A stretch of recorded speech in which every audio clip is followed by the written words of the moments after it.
తెలంగాణ రాష్ట్రాన్ని అన్ని రకాలుగా దోపిడీ చేసి ఆర్థిక విధ్వంసం సృష్టించిన గత ప్రభుత్వ నాయకులు దొంగే దొంగ అంటూ మరోసారి విధ్వంసాన్ని దిగుతున్నారని రాష్ట్ర వ్యవసాయ శాఖ మంత్రి తుమ్మల నాగేశ్వరరావు ఆగ్రహం వ్యక్తం చేశారు.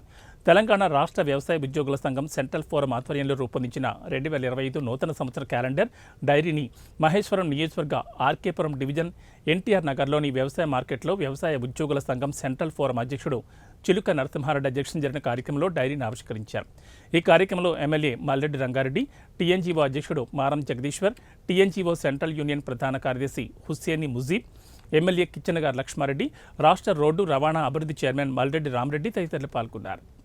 ఏదన్నా ఉంటే అది రైతాంగ సమస్య. రైతాంగం అంటే మీరు లేకుండా రైతులు లేరు.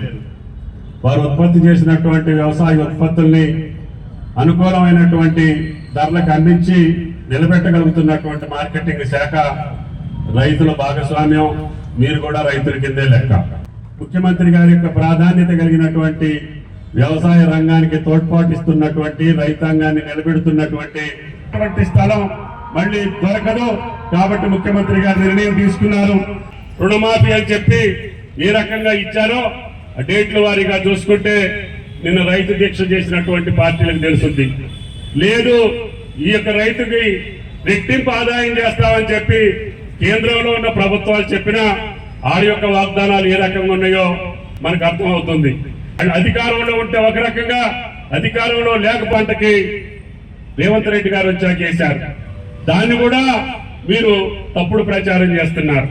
మళ్ళీ రైతు భరోసా పేరు మీద మేము ఆ రోజు అన్నట్టుగానే 20% పెంచి 10,000 కాదు, ఈ సంవత్సరం మనం 12,000 ఇద్దాము, రైతును ఆదుకోవాలని చెప్పి నిన్నటి నుంచి రైతు భరోసా ఎకరానికి 12,000 చేశాం.